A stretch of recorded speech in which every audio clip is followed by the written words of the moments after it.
Thank you, Kadi, and good morning, everybody. Get a life. Anyone ever hear that from their friends or relatives? And what I'd like to talk about is get a purpose in life. And why? Purpose is fundamental. And so what I'd like to do, it's fundamental to life, it's fundamental to longevity, it's fundamental to health, and it's also fundamental to our work and our careers and our productivity. So today I'd like to give you a purpose checkup. You might do a medical checkup occasionally. You might even do a financial checkup. And even we take our cars in for checkups. So it makes common sense, I think, to do a life checkup, a life and career checkup. So that's what I'd like to do today and give you some tools and some practices. So I'd like to do the checkup and then share with you two practices that I think you'll find useful to your own life on a day-to-day basis. I listen for a living, and I've listened for a living for a long time as a counselor and a coach. And one of the things that I do and have done for many, many years is to interview people who are ahead of us on the age curve. I've been interviewing people over the age of 65 now for over 3 decades. I've written about it, and I'd like to share with you 3 things that have been universally consistent in interviewing people over the age of 65. Now, why over 65? That's just a number, but what I'm looking at, throughout history, we've learned from elders, we've sat around fires with elders, and we've learned from their wisdom. So one of the questions I've asked is, if you could live your life over again, what would you do differently? And these are the 3 things that I hear consistently from people. Number 1 is they say if they could live their life over, they would be more reflective the second time around. And reflective means you don't have to go off to a cave and meditate or do anything special. That's fine if you want to. But reflection means pushing the pause button, stepping back to see the big picture. Because wisdom really is about seeing the big picture and knowing what weight to give things when you look at that big picture. And I said, well, what precluded you, or what was in the way of reflection? And throughout the decades, not just recently, they said busyness. We know a lot of people today suffering from hurry sickness, always going somewhere, never being anywhere, always on 24/7. And that's okay. There's a good, very good thing to technology. But without boundaries, technology, it becomes an addiction of distraction. And we don't reflect until there's a crisis, until we get an illness or a relationship or a financial or something that forces us to pause. So they said they wish they would have been more reflective as a practice. So that's one thing. Secondly, and that's what we're doing this morning, is doing a little reflection, pushing the pause button, stepping back, looking at the checkup as the big picture. Secondly, people said if they could live their life over, they would be more courageous. They would take more risks the second time around. And so risk-taking was interesting to me, I was really curious about this, and I said, what kind of risks? And the number one regret, the number one risk that people had in their lives was in the area of careers, followed by relationships, number 2. But you spend probably more than, but on average, we spend 60% of our life working. By the time you think about it, study it, do whatever you need to do to be successful at it, it's the largest block of our most precious currency, our time, which is our work. So they wish they would have been they would have found work that was more like a calling and less like a job. And so I'm going to talk about what the formula is for a calling and see if your work is a calling or it's a job. And the second thing they said was that their relationships, Freud kind of had it right, that the areas of work and love are the 2 areas that are the most where we get the most joy and also the most pain in our lives. So being more courageous in our relationships, courageous conversations, presence, boundaries, all of those things we want to take a look at. And I said, well, what's the bottom line of risk-taking? And the answer is aliveness. I feel more alive when I'm authentic at work and I'm authentic in relationships. Third, so we've got reflection and we've got courage or risk. And the third thing was purpose or meaning. Every human being that I've interviewed, thousands of people over many years that I've had the privilege of sitting with and listening to, has said they want their life to matter. Mattering matters. It's not a luxury. It is a fundamental. And so I started down the path of looking at what are the insights on purpose. I got out of graduate school in 1967, counseling psychology, trying to figure out what to do with the rest of my life. You'd think you'd figure that out in counseling graduate school, but it's usually about other people. And so I noticed that there was a seminar being held in San Diego, and I was in Colorado at the time. And the person giving this week-long seminar was somebody that I just studied for the last years in graduate school, and his name was Viktor Frankl. Viktor Frankl wrote a book called Man's Search for Meaning. And I had studied this, and I think this is one of in fact, the Library of Congress in Washington claims that Man's Search for Meaning is one of the 25 most influential books in American history, number 12 on the list. And here's the backstory on Frankl. I spent a week with this guy, and it changed my life forever. You've all had fortuitous encounters with people in your life. A fortuitous encounter is an unexpected crossing with somebody who made all the difference in the world. In some way, you made a different choice, or you were inspired in certain ways, and these are people outside of our family, usually. And this was a fortuitous encounter. Frankl is a Viennese neurologist, psychiatrist, training residents in Vienna at the height of his work. And he was in a stable of people like Freud and Jung and Adler and other names like that, of thinkers about human behavior. At the height of his work, he was taken, as well as his family was taken by the Nazis. And his pregnant wife, Tilly, his parents, his siblings were killed. They were all exterminated. He survived 3 or 4 concentration camps. He was liberated from Auschwitz. He weighed 87 pounds. He wasn't doing too well. He went back to Vienna. He healed. And he sat down after he healed, and he wrote Man's Search for Meaning in 9 days.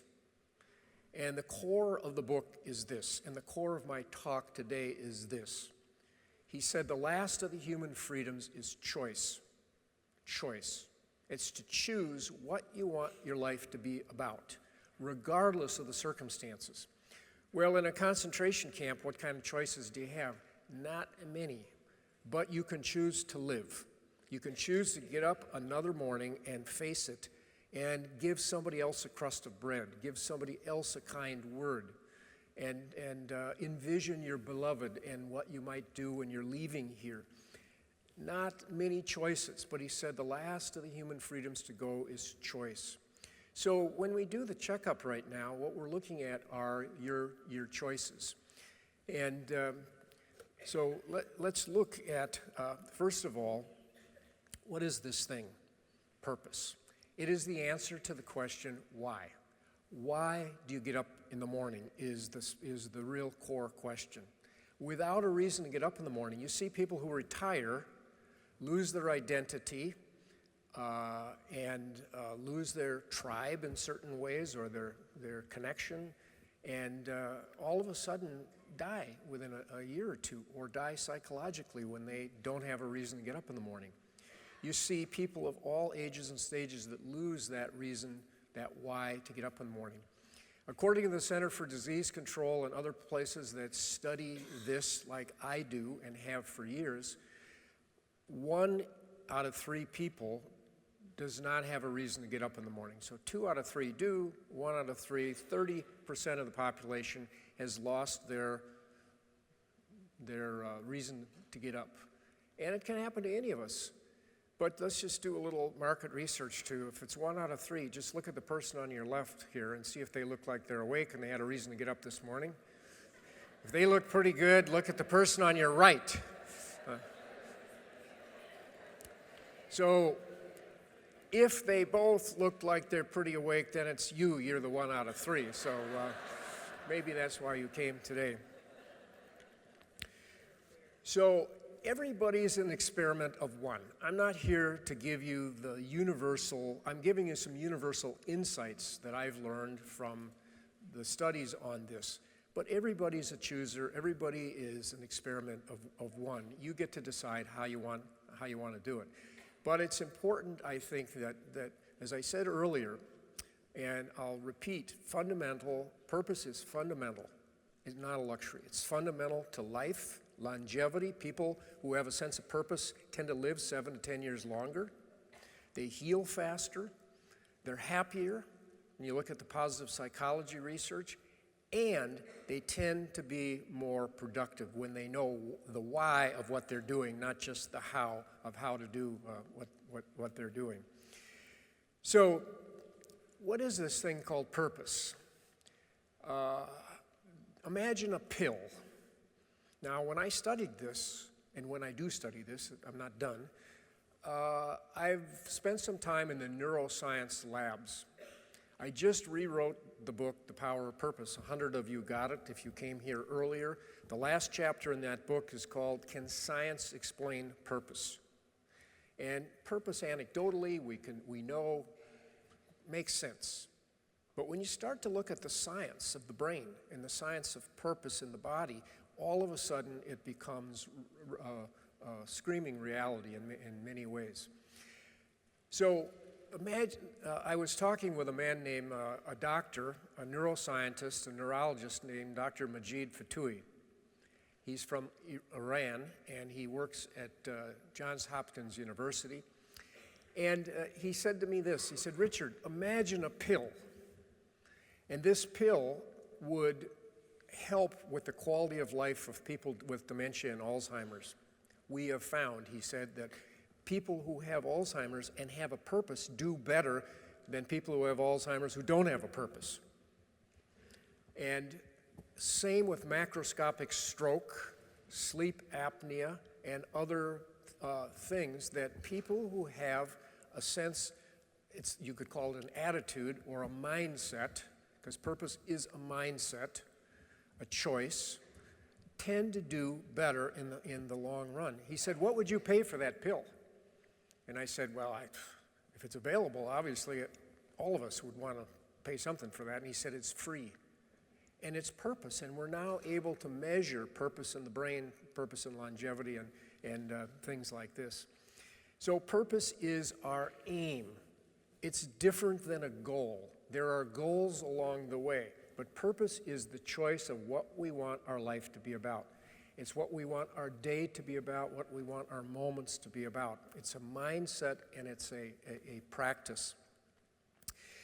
So let's look at your story, because we're all storytellers. But the important point is not what's the story out there, it's what is the story we tell ourselves. This is the story I grew up with and maybe you grew up with. This story, if you look at the horizontal axis, the bottom, shows that from childhood to old age and death. And I grew up in St. Paul, Minnesota. My father came to this country and made his way from the bottom to near the top of an organization, worked at that organization, First Bank St. Paul, for 40 years, retired, died 24 months later. His vision of the good life was grow up, grow old, sail into the sunset with retirement and leisure. And so this is a model that many of us still hold today. How about you? In other words, the vertical axis, by the way, if you can't read it from the back, is personal growth, personal discovery, personal curiosity. And curiosity and growth keep us alive in many ways. So the old story was like this: just work hard, retire, and someday you'll be able to do nothing or play golf or do whatever your vision is of the good life. Well, 5 years ago, AARP, the organization with 40 million members in Washington, D.C., hired me to help them find their new relevance. They were losing relevance. Many people were turning 50 and not saying, I'm not old, and it wasn't denial of aging, but their story of what was next or what was in the new phase of life had changed. What was driving that change? Well, I wrote a book called Life Reimagined about that change, and there are three things that were changing this story that you see in front of you. The first thing that was changing this story was the longevity revolution. In 1900, the average life expectancy in the US was age 46. And now that life expectancy is in the 80s, and the fastest growing cohort in the US is 85 and over. And so the longevity revolution has added, with some luck and some genetics and some good health practices, as many as 3 or 4 decades to life. Many people, and some of you, will be in what used to be called retirement as long as you were in what was our work life, our core work life. The second thing that's driving a change is the productivity revolution. Living longer, we have to make our money last longer. Where are we going to live? Are we going to have enough money to sustain our lives? So health, relationships, finances, in a longer life are all, many people today are saying, I'm retired and I'm working, or I don't plan to retire at all, or I can't retire, or whatever. But the story is changing in many ways. And the third revolution that's pushing a change in this story is the meaning revolution. As people are more educated and more aware, and they're working and living in new ways, they want their life to matter. So the new story looks like this. This is the story I want to share that is not new, but I think it's common sense when you look at your own life and your own life checkup here. Same bottom line, except 3 decades extended. Same vertical line of personal growth. But you see how it goes up and then dips, and then goes up again? The interesting news is this. The happiest times of life are earlier in life and later in life. And you see, oftentimes we saw in the other model, there was a decline in quality of life, which can happen. But oftentimes what we have now is a new story. When we interviewed people for the Life Reimagined book that AARP co-published with my publisher, the first chapter in the book is, "This isn't what I was expecting." We interviewed many people who are in that dip area, that midlife area. And they said, this isn't what I was expecting. I didn't expect that I would be 60 years old and living with my kids, or my kids living with me. I didn't expect that I would be 65 and still working, or that my 401k tanked, or my house value had plummeted. And I didn't expect that I would be 55 and dating online.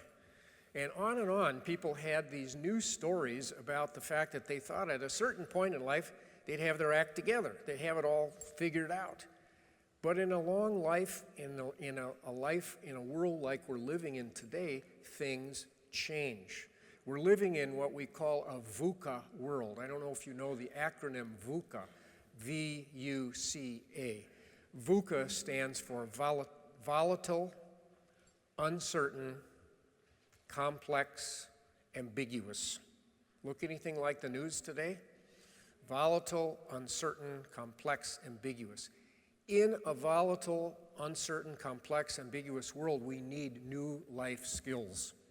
In a longer life, we need new life skills and practices, and I want to share a couple of those practices with you. So purpose is a verb. It's an action, it's a practice, it's an aim that we do on a day-to-day basis. It's not a nice thing that we think about and put on the wall or put away. It's a mindset that we bring to life on a day-to-day basis. So we're living in what I call a purpose age. Many, many more people today looking at wanting meaning in their lives in many ways. The U curve is interesting. You see how it dips here in the middle? They call that the U curve.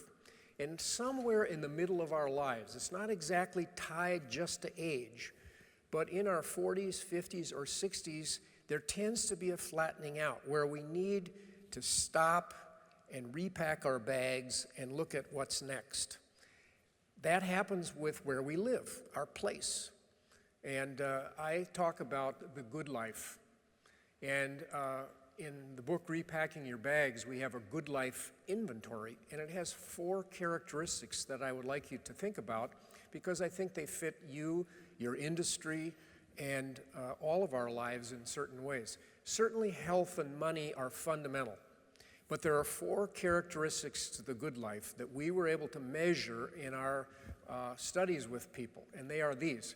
Place, so living the good life means living in the place you love, with the people you love, doing the work you love with purpose. So place, people, right work, purpose. Place, obviously you know a whole lot about. You know a whole lot about all of these, but place is something we depend on you for helping us to find our place. But you can be in the most beautiful place. And it's not just geography and weather and other things. It has a lot to do with community, as we know, and culture and a lot of other things.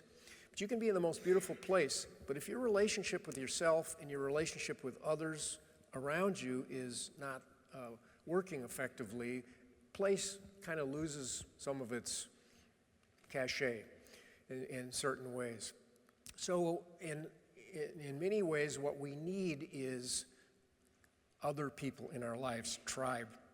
So one of the things that really is important, I think, in the purpose age is that you have a sounding board. So I'm going to pause here for a moment and ask you to do something very quickly. So a sounding board. A sounding board is like a kitchen cabinet. It's like a personal board of directors. Who's on yours and who would pick you for theirs?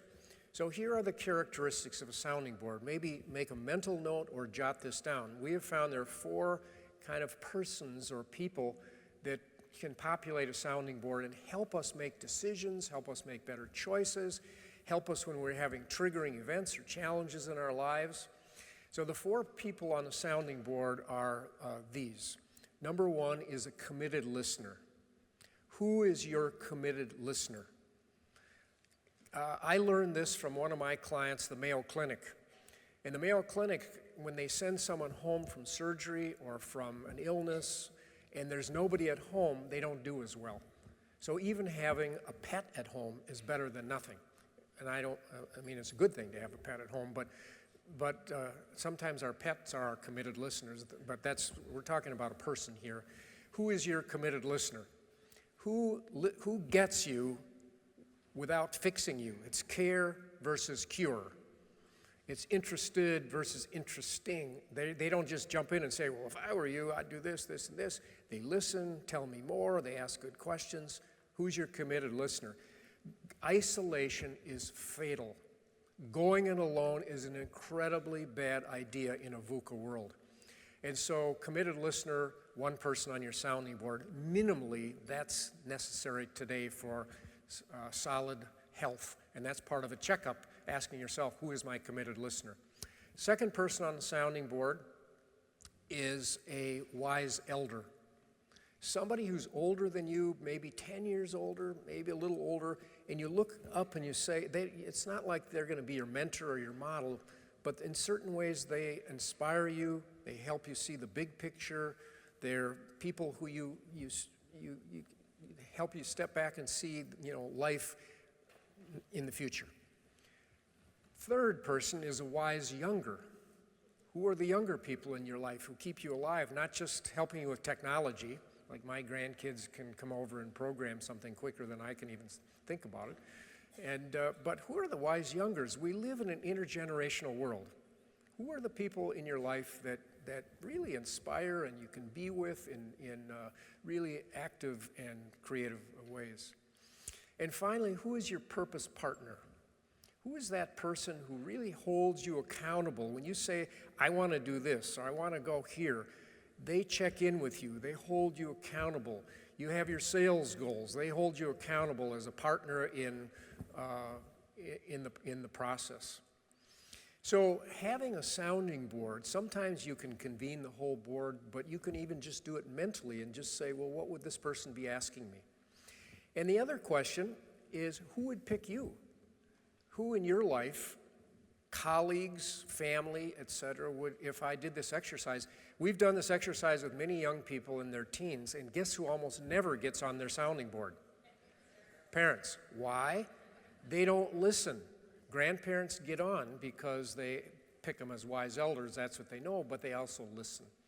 Listening is core to your business, but it's also a core practice today in an age of technology where hurry sickness is so rampant. To be able to stop, there's nothing that will ever be as good as face-to-face, I don't believe, in this business and in creating intimacy in any areas of our lives. So I'd like to pause just a second, like 30 seconds that is, and ask you to just turn to the person next to you and say this. I don't have a clue what this guy's talking about, do you?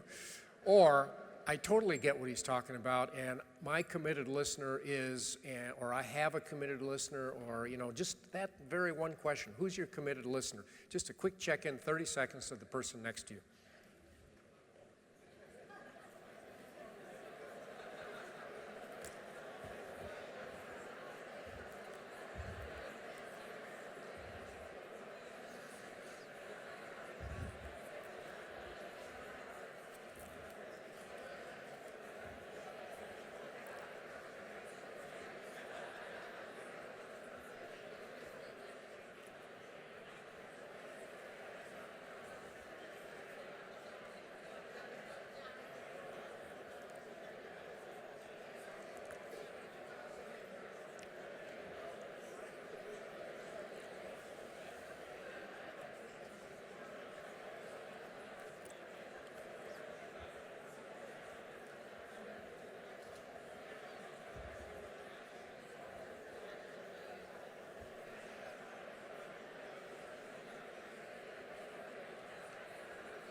Okay, let's get back together again. Thank your partner.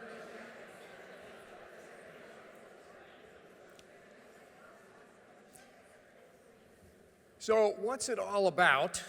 What's the big picture? What's the point of the exercise? Has been with us for years. And at some age or stage, it'll come to us. This picture here of Earth I use to illustrate this point because it's called, what I'm talking about here is something called the overview effect. And the overview effect comes that almost every one of the 500 or so astronauts that have been into space come back and their mindset has shifted. After they step back and see this, see the big picture, somehow they see things a little differently. And sometimes that comes to us through crisis or other kinds of perspectives, through travel, through going different places. But the overview effect, all of a sudden people see no boundaries. They see, what's the point? That there's got to be a meaning to this. There's got to be a purpose to this. And I know I'm a book writer and reader. I love books. I love to go to bookstores. And I was in a bookstore recently in Denver, Colorado.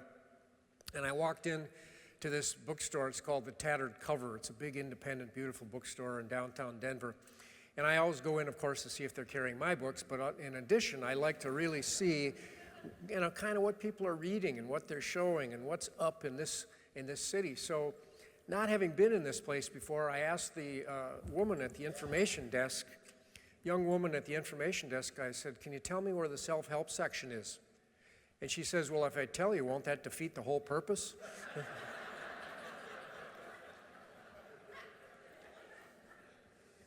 Self-help, we can get guidance from others. But as I said, we're all an experiment to one. You don't have to go to the moon. to figure this out and look at.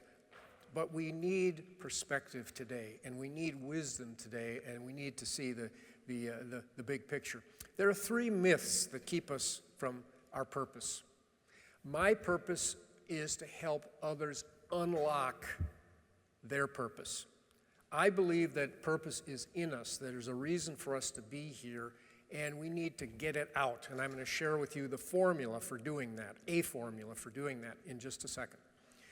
But the first thing is you have to have a curiosity. You have to have a mindset that you're curious about things. And often we don't have that curiosity. I was on a program recently with the man who founded TED, T-E-D. Not the guy who owns it now. His name is Chris Anderson. But the guy who founded TED is a guy named Richard Saul Warman. And Richard Saul Warman is in his 80s, and I'm in my 70s. And so he calls me young man. And we're backstage before we're going to go on and do 2 different talks. And he says to me, young man, what are you going to talk about? And I said, purpose. And he said, and I said, Richard, what are you going to talk about? Because he didn't have much interest in what I was talking about. And he said, I'm going to talk about curiosity. Don't you think, he said, that curiosity really drives performance? That curiosity really drives purpose?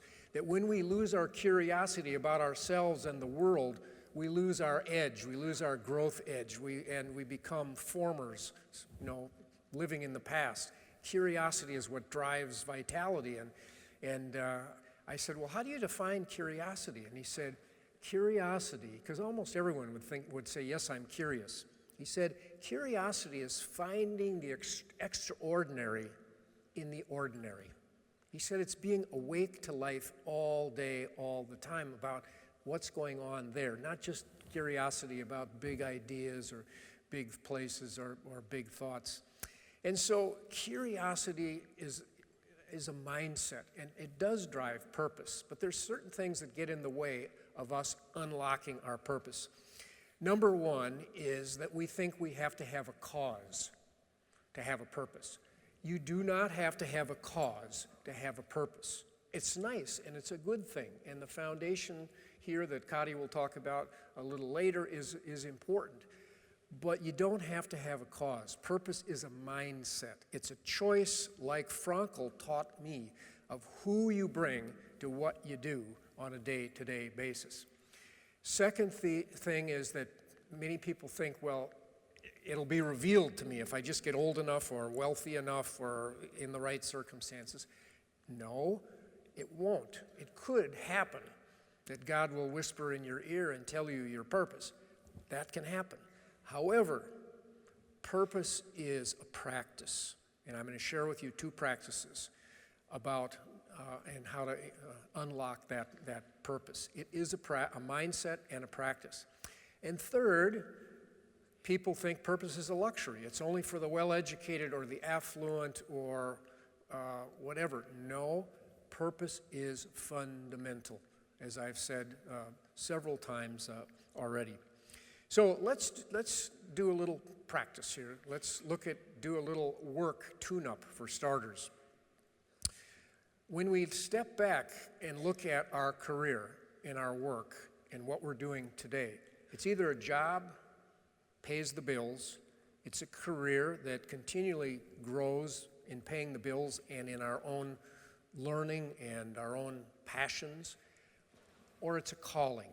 A calling is something that really fits our gifts, passions, and values. But at certain times in our life, at certain ages, we can rust out.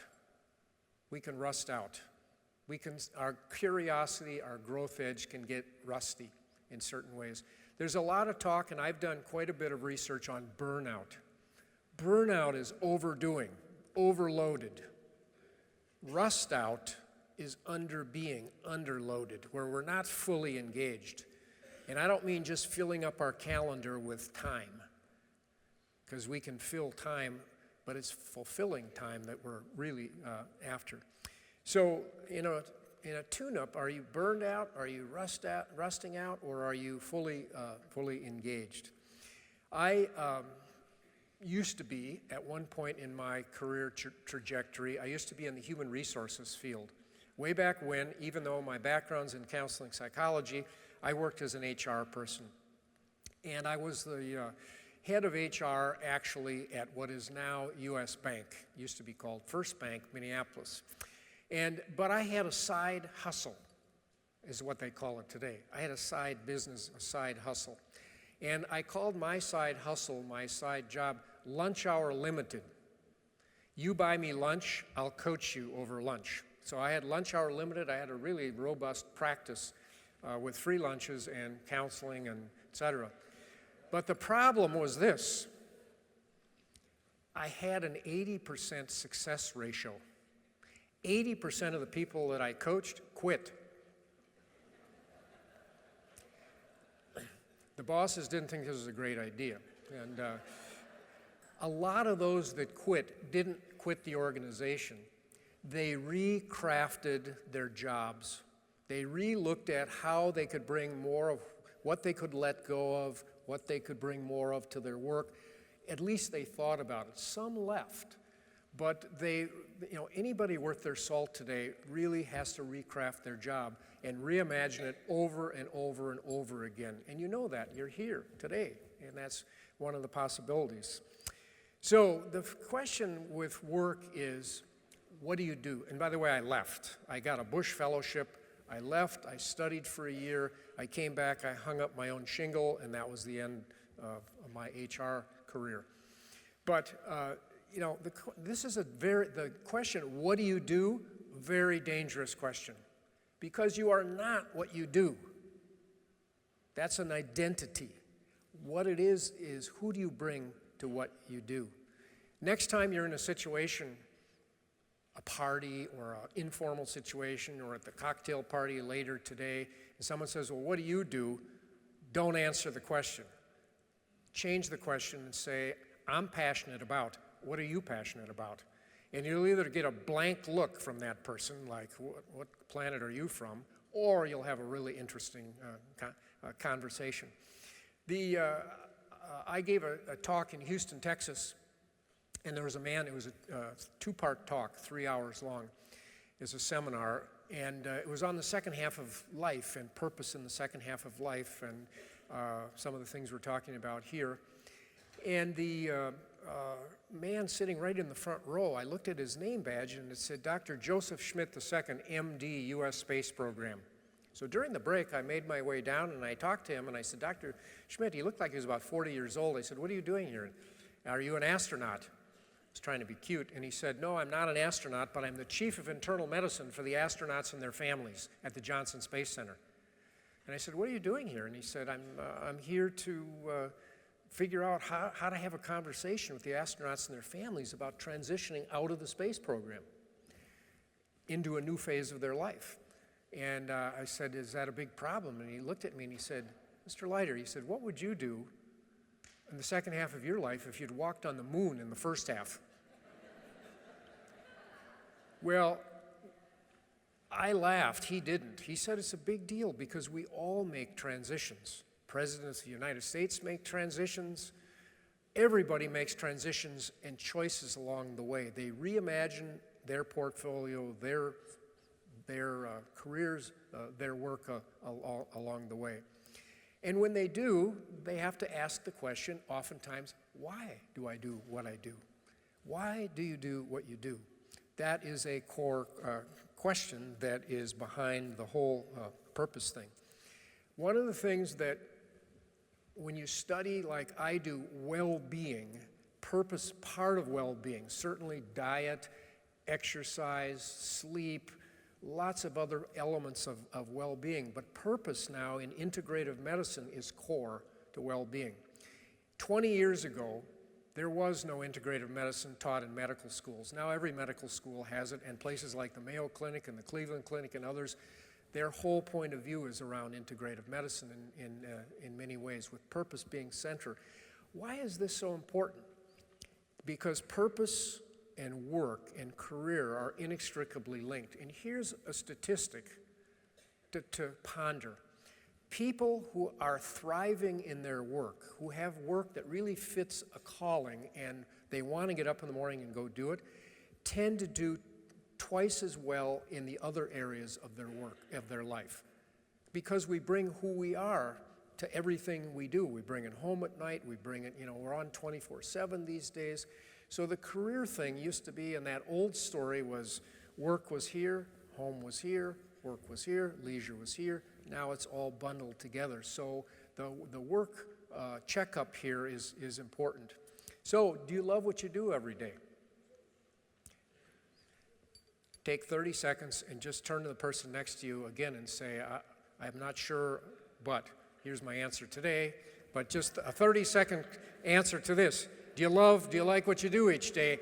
Scale of 1 to 10. Are you a 10 or a 5 or a 7? Quick response.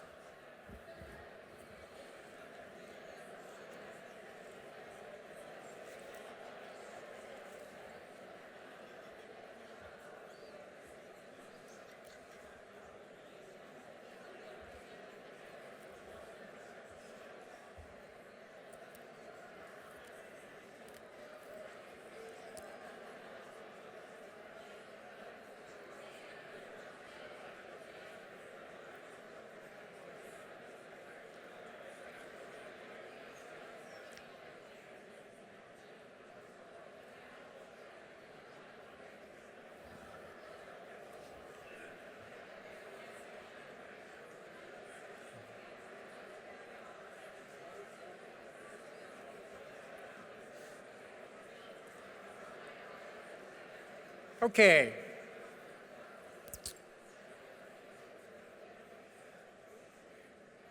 It's a soft question, but it really isn't. It's not a kumbaya question. It is a core question to our health and our productivity.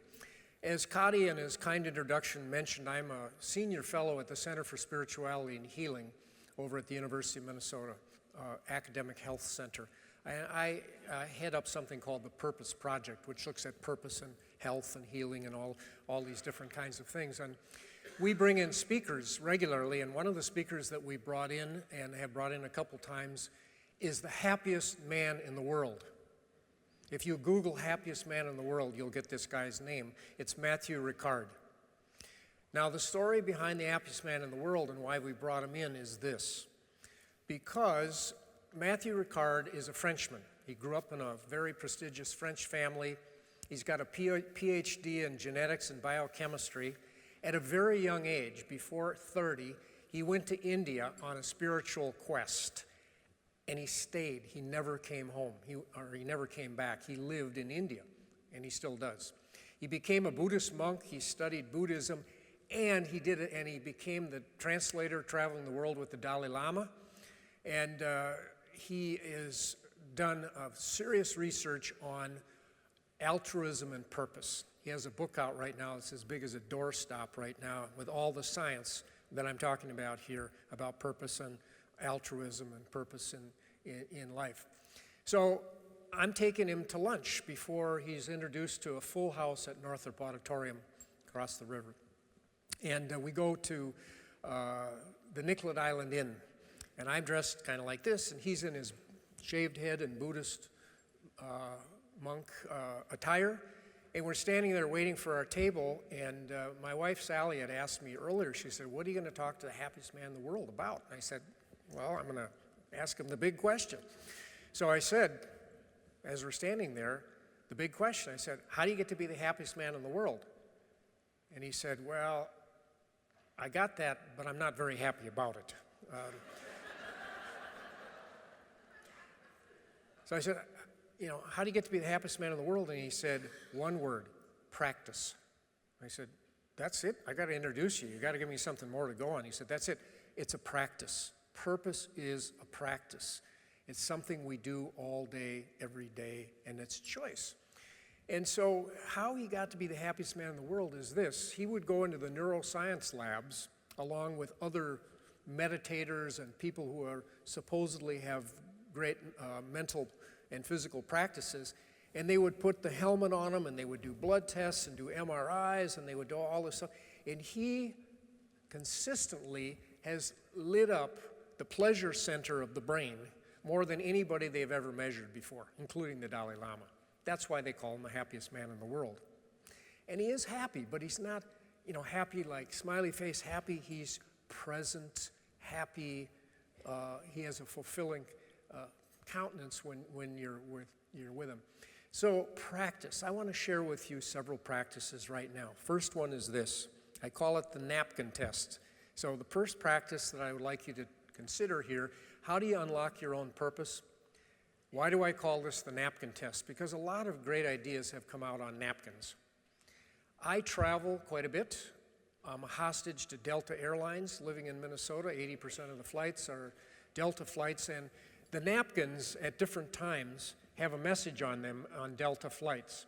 It says, spill your drink and your thoughts here on this napkin, which I think is brilliant in certain ways. But I'm an introvert. I love to speak and I love to do seminars, but I renew myself by being alone in nature or, alone. And on airplanes, I consider that to be sacred space where I can be alone. But there's a guy next to me who's constantly saw me on PBS or something and kept saying, you got a minute? Can you tell me what I can do with the rest of my life? A lot of people probably do that to you. Got a minute? I call it the got a minute school of coaching. There's so many people that don't have time today, but say, got a minute? Can you tell me what I should do with the rest of my life? And I said, well, here, take this napkin and write down this formula. So take your napkin. You don't maybe have a napkin, but write down this formula. G plus P plus V equals C. Gifts plus passions plus values equals calling. Gifts, what are they? Gifts are your natural talents. I'd like you to jot down one thing you love to do and that you've loved to do forever. Here's a test on that. Let me first of all ask you, how many of you have brothers and sisters? Most, but not everybody. Are your brothers and sisters' gifts or talents the same as yours? No. When did you start to notice? Early on, right? So these gifts that we have, the things our hand turns to naturally, we don't have to be paid to do it or forced to do it in certain ways. We can't, and others observe it naturally and may even come to us and ask us for some help with something or some feedback on something. And the third thing, a big one here, can't remember learning it. I don't know, it's just been with me so long. I don't have a certificate in it. I don't have a degree in it. I just do it really well. And I've been doing it for a long time. And I love learning, studying, doing more with it. So what's one or two gifts that you bring to the world and to your realty practice these days? Second is passions. What are you curious about? What part of your business are you really curious about? What are the pieces of it that you like to study? I know you have to know about a lot of things, but if you have a reason to get up in the morning, it's often because you get to use your gifts on things you really are interested and care about in an environment that fits your values. So what are your curiosities? What are you really curious about studying? As a coach, the two universal first two questions I ask people are these. Number one, why do you get up in the morning? Number two, what keeps you up at night? And the what keeps you up at night question is, what are you passionate about? So passionate that you're studying it, thinking about it, Googling it, whatever you're doing, it has you in certain ways. And if you don't have those two, you're probably rusting out or burning out in one way or another. So what are your passions? And third, values are where you do what you do. Oftentimes, that's the culture, the tribe, the people, the place. You could be using your gifts on things you're really curious about, but if you're not with a community of people you love to be with, or you're in an office that you don't like to be with others in certain ways, you're not as happy. Equals, so gifts plus passions plus culture or values equals calling. Calling is that inner urge to want to get up every day and go do it. So I'm going to share a couple other practices with you, but do just one last check-in with the person next to you and answer this question in the best way you can in 30 seconds. Are you using your gifts on things you really, today, on things you really care about in an environment that really fits who you are? How close are you to that, to actualizing that in your life? Quick check-in, and then we'll do the last two practices.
Okay, thank you, partner. Let's get back.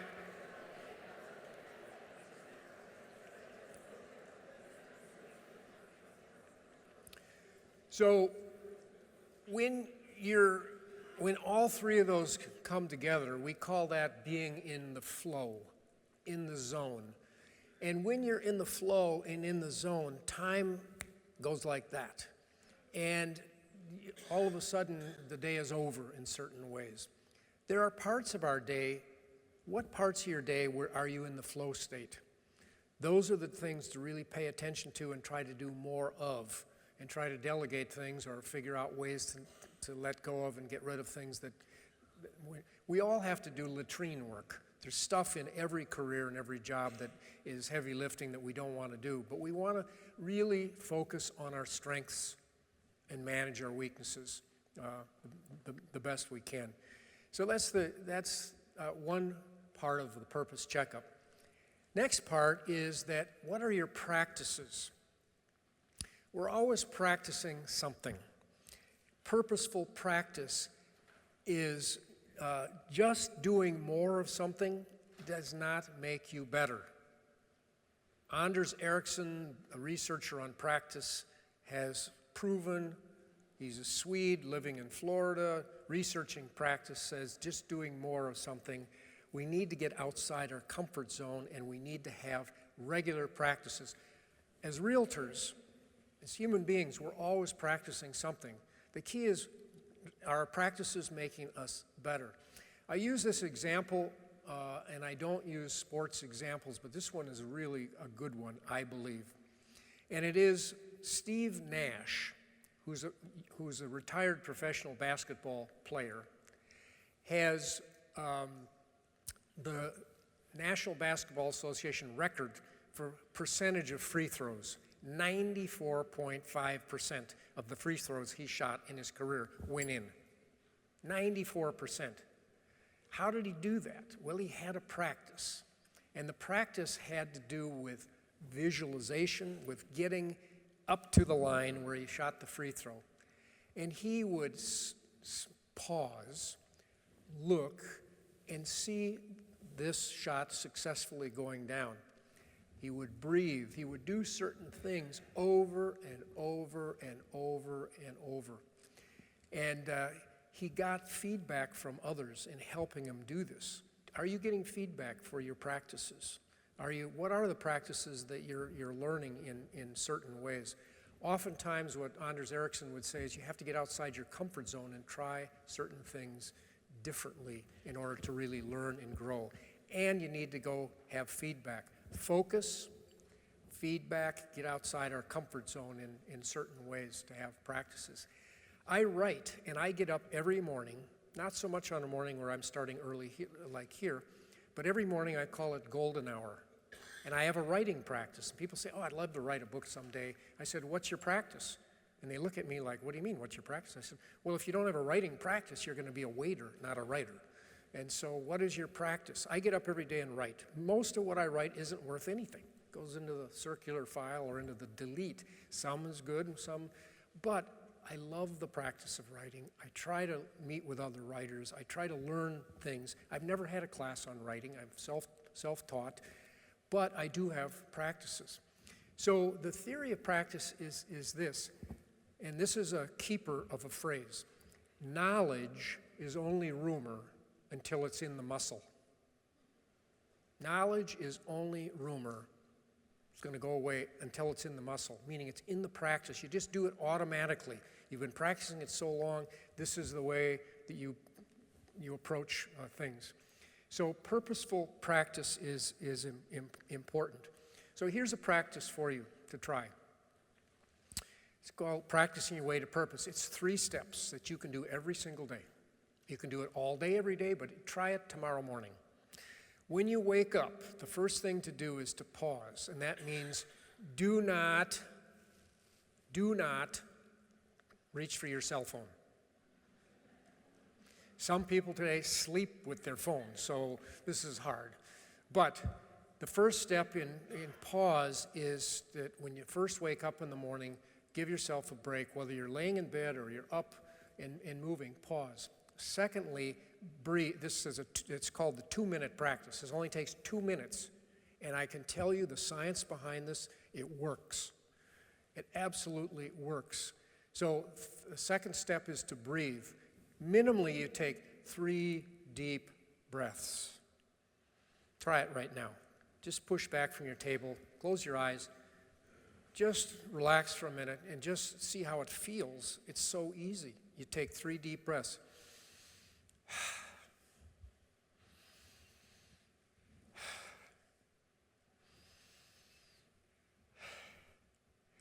3 is the magic number. Why? It grounds you. I don't know if you felt it because you're here with, kind of a weird practice to do with all these people, but it drops your breath from up here, where you're uptight, to down here where you relax. Steve Nash shooting the buckets breathes from here. When you're at your best, when you're present with another person in a sales situation or a situation with a friend, if you're really present, you're breathing from here. You're totally there and you're present, not just I present, your body is there. Third thing is to picture somebody whose life that day you want to make a difference. Purpose is about making a difference in somebody's life. It's always outside of ourselves. It's always our impact without a cause where we're going to bring who we are to that person. It could be a kind word. It could be a crust of bread like Frankl taught me. Or it could be just pausing to listen for 10 seconds to somebody. So many people today of all ages yearning to be heard, yearning for connectivity. We're over-connected in some ways and under-connected in others. So practicing your way to purpose, one way to do it is to do this every morning. When it gets into the muscle, you do it all the time. It just comes to you in situations where you pause, breathe, and present. Pause, breathe, present. And so that is a practice that you can use that will help your business, but it will also help your life in so many ways. So let me give you, end things here in a couple ways. First of all, here is the final practice. And that is, if this purpose thing is still too big for you, too much to grasp, it's really simple. This is the universal purpose that will work for you as a test. You go home and you write these 2 words. It's actually 3 words, but the 2 words are grow and give on a Post-it. And put this Post-it on a mirror. And when you get up in the morning, after you do your 2-minute practice, look at the Post-it and ask yourself, how am I going to grow and give today? How am I going to grow and give today? As you're brushing your teeth, just say, I'm going to grow today. I'm going to read a paragraph. I'm going to talk to somebody. I'm going to look at something. But every day, if we're growing, we're alive. As the new Nobel Prize winner Bob Dylan says, he or she who's not busy being born is busy dying. Busy being born means growing. So and who am I going to impact today? What person's life am I going to make a difference? And then you just visualize that and make that sort of commitment. So the purpose path is to grow and give. At the end of the day, as you're brushing your teeth or before you go to bed, you check in with yourself or your purpose partner. Say, how did I grow and give today?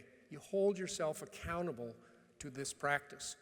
At the end of 1 week, you will know your purpose. You will know what purpose actually feels like, not just what it says in certain ways. So to grow and give, we're all on the purpose path. We all want to live a fulfilling life in so many ways. So let me end with this. I was giving a seminar in northern Minnesota a while back, quite a while back actually, and somebody came up, and there was about 100 people in the room, and somebody walked right in, came right up to me in the front of the room, handed me a slip of paper that said, "Call home now," like now underlined. I said, "You mean like now?" And they said, "Yeah." So I gave the group a little bit of a pause, and I went, I didn't have a cell phone at that point that worked in that area, and I went to a landline and I called home.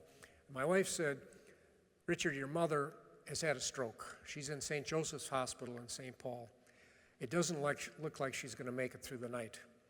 You better come home." This is about 3 or 4 in the afternoon that this message was given to me. My mother had breast cancer. She was 78 years old. She was doing, I thought, great, walking every day and had a rich social life. My father had died 10 years earlier. She was alone, but I thought she was doing great. But she had this massive stroke. She was in intensive care at St. Joseph's Hospital. I got there about 11 o'clock at night, and the on-call nurse ushered me into the room, and there was my mother taking big, gasping breaths, eyes closed, coma. I didn't know what to do, so I asked the nurse if she could just leave me alone, and I just lost it. I just bumbled around the room trying to figure out, what do I do? What do I say? And what's going to happen here? And it dawned on me that I ought to thank her. And so I just got up on the bed, and I picked her up, and I looked at her, and I said, "Mom, I think it's time to go. Thank you." And when I said thank you, she took 2 more breaths and died right there in my arms at that moment. And I tell you this story because I learned more about purpose in that nanosecond there than almost any of this other stuff that I've shared with you. Because this purpose thing, it doesn't weigh anything. You can't always see it, but you know when you're around it. You know when it's there with another person, and you know when it's not there with another person. Here it was gone. My mother in her era, was a stay-at-home mom, did volunteer work in the schools and hospitals and things, had 2 kids. I think she needed completion. We all want our lives to matter. At some level or another, as human beings, we are here to make a difference in the world. You don't have to have a big cause to do that. You got to show up on purpose, in the muscle, on a regular basis. It's simple, but it requires practices. So that's my story. I learned so much out of that incident. A life of purpose is something that I think we all want. Thank you so much for listening.